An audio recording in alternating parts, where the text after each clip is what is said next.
नमस्कार दोस्तों physical education के अंतर्गत खेल चिकित्सा विज्ञान से संबंधित ये 10 पार्ट्स हैं। इससे पहले पार्ट जिन भाइयों ने नहीं देखे हैं वो चैनल की प्लेलिस्ट में जाकर देख सकते हैं। और ये बहुत ही इम्पोर्टेंट क्वेश्चंस हैं जो इस सीरीज में चल रहे हैं। खेल चिकित्सा विज्ञान से संबंधित जो क्वेश्चन सीरीज चल रही है ये उसके लिए बहुत ही इम्पोर्टेंट क्वेश्चंस हैं। और आगे देखते हैं। इससे पहले पार्ट में मैंने 225 तक लिया था। इससे आगे देखिए, निम्नलिखित व्यायाम में से कौन सा एक विशेष उपकरण के साथ किया जाता है जो एक गतिविधि को विभिन्न प्रतिरोध प्रदान करता है ताकि चाहे कितना भी जोर लगाया जाए गतिविधि एक स्थिर गति से होता है। तो ऐसा होता है, इनमें से ए पार्ट करेक्ट आंसर है, आइसोकाइनेटिक होता है।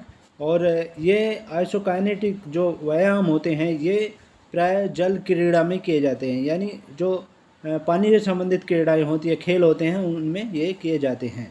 नेक्स्ट क्वेश्चन देखिए, निम्नलिखित प्रणालियों में से कौन सा आपके शरीर से शराब जैसी अपशिष्ट उत्पादों के प्रक्रमण और निकालने के लिए जिम्मेदार है। ये तो सभी जानते हैं आप कि ऐसा उत्सर्जन तंत्र होता है जिसमें गुर्दे सम्मिलित होते हैं और मूत्राशय या ये चीज़ सम्मिलित होती है। नेक्स्ट क्वेश्चन देखिए, सभी चलने और दौड़ने की घटनाओं में त्वरण और किसके बीच सीधा संबंध है।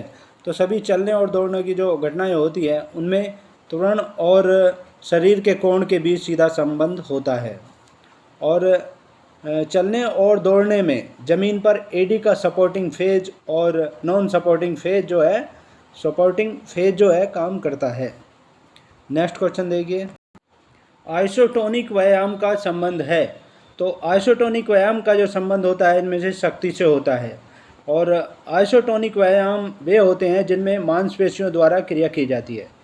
और इन व्यायामों में जो है मांसपेशियों में तनाव पैदा होता है और तनाव के साथ साथ मांसपेशियों की लंबाई भी परिवर्तित होती है। शक्ति प्राप्त करने के लिए यह व्यायाम सर्वोच्च माने जाते हैं। इसमें एक स्थान पर दौड़ना है, कूदना है, भार उठाने के साथ व्यायाम करना है आदि आते हैं। नेक्स्ट क्वेश्चन देखिए, कोई भी व्यायाम जिसमें वजन उठाना और नीचा करना या जोड़ों को खोलना या बंद करना जैसे कि प्रेसिंग या स्क्वाटिंग शामिल हैं, उन्हें क्या माना जाता है। तो उन्हें जो माना जाता है वो माना जाता है आइसोटोनिक प्रतिरोधक व्यायाम माना जाता है। सी पार्ट करेक्ट आंसर है। नेक्स्ट क्वेश्चन देखिए, समपरासारी संकुचन को और क्या भी कहा जाता है। तो समपरासारी संकुचन या आइसोटोनिक संकुचन भी इन्हें कहते हैं। तो इनको गतिक संकुचन भी कहा जाता है। और ये व्यायाम जो है खेल कूद के क्षेत्र में इनका बहुत ही प्रयोग किया जाता है। नेक्स्ट क्वेश्चन देखिए, शक्ति के विकास की विधियां हैं। तो शक्ति के विकास की जो विधियां हैं ये दोनों ही हैं, जैसे आइसोमेट्रिक व्यायाम है, आइसोटोनिक व्यायाम है, ये दोनों ही हैं, यानी सी पार्ट करेक्ट आंसर है, ए और बी दोनों।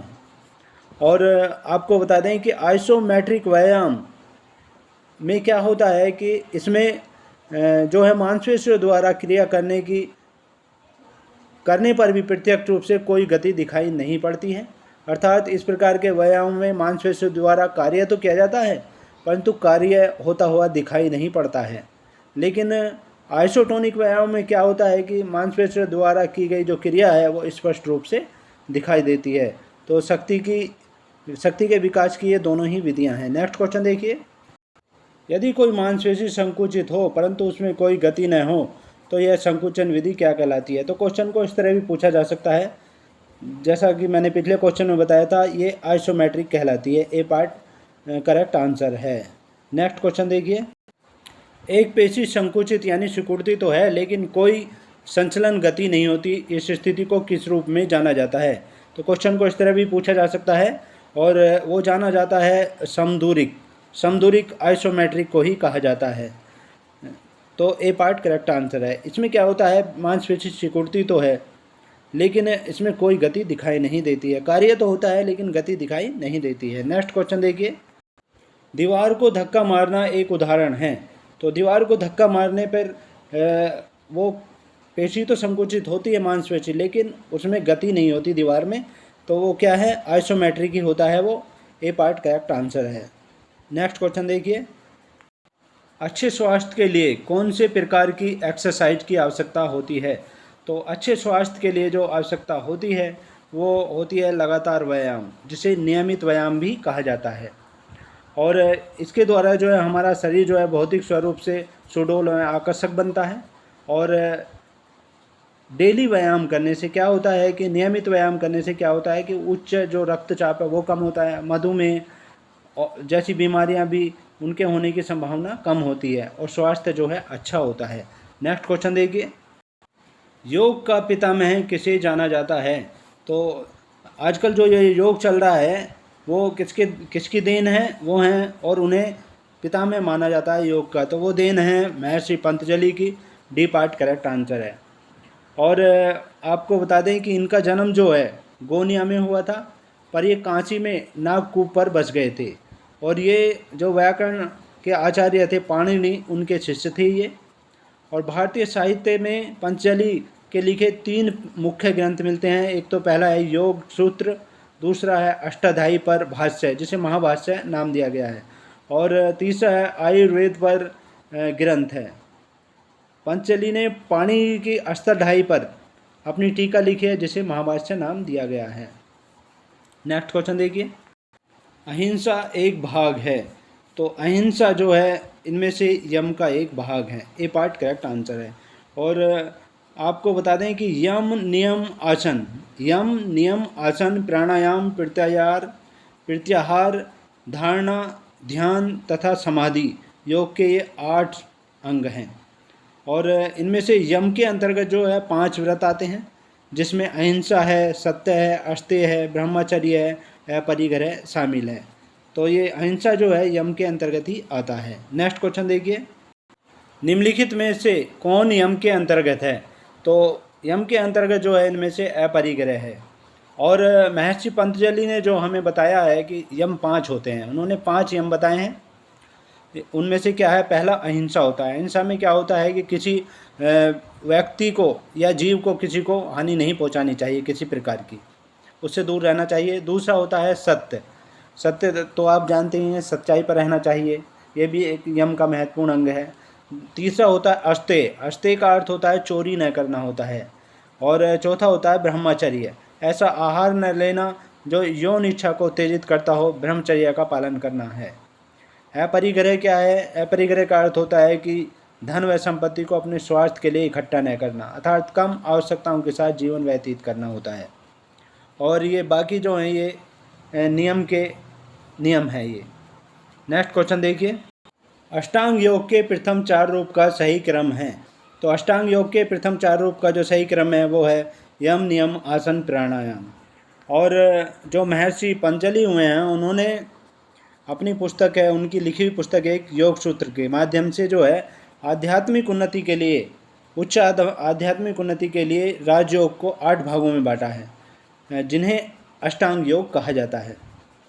और यह चारित्रिक तत्वों का निर्माण करते हुए साधक को आध्यात्मिकता के चरमोत्कर्ष अर्थात आत्म साक्षात्कार तक पहुंचाते हैं, यानी प्रभु के श्री चरणों तक ये पहुंचाते हैं। तो राजयोग के 8 अंग हैं, कौन कौन से हैं? वो यम नियम है, आसन है, प्राणायाम, 4 तो ये हैं, पहले क्रम के अनुसार दिए गए हैं। फिर इससे आगे है प्रत्याहार है, धारणा ध्यान समाधि है। तो इनमें से 5 साधन जो हैं बहिरंग हैं और 6 साधन अंतरंग हैं, 3 अंतरंग हैं। इस तरह से हैं ये। नेक्स्ट क्वेश्चन देखिए, योग सूत्र के लेखक कौन हैं? तो योग सूत्र के जो लेखक हैं वो महर्षि पतंजलि हैं, ये तो आपको पता ही है। नेक्स्ट क्वेश्चन देखिए, योगा कर्मांशु कौशलम परिभाषा किसने दी है?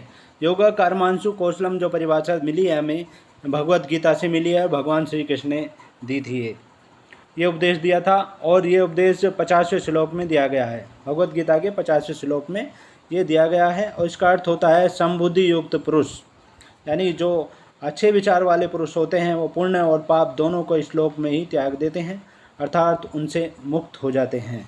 नेक्स्ट क्वेश्चन देखिए, किस प्रकार का भोजन सबसे अच्छा योग करने वालों के लिए है? तो योग करने वालों के लिए सबसे अच्छा भोजन है वो सात्विक है, बल्कि योग करने वालों के लिए नहीं, सभी लोगों के लिए ये सात्विक भोजन जो है सर्वोत्तम होता है। और सात्विक भोजन के पश्चात जो है मन शांत व निर्मल रहता है। नेक्स्ट क्वेश्चन देखिए, निम्नलिखित में कौन प्राणायाम है? तो इनमें से जो प्राणायाम होता है वो है उज्जयी है। सी पार्ट करेक्ट आंसर है। और प्राणायाम क्या होते हैं? ये होते हैं श्वसन प्रक्रिया का नियंत्रक होता है प्राणायाम। यानी इसका अर्थ है कि श्वास को अंदर ले जाने व बाहर निकालने पर उचित नियंत्रण रखना है।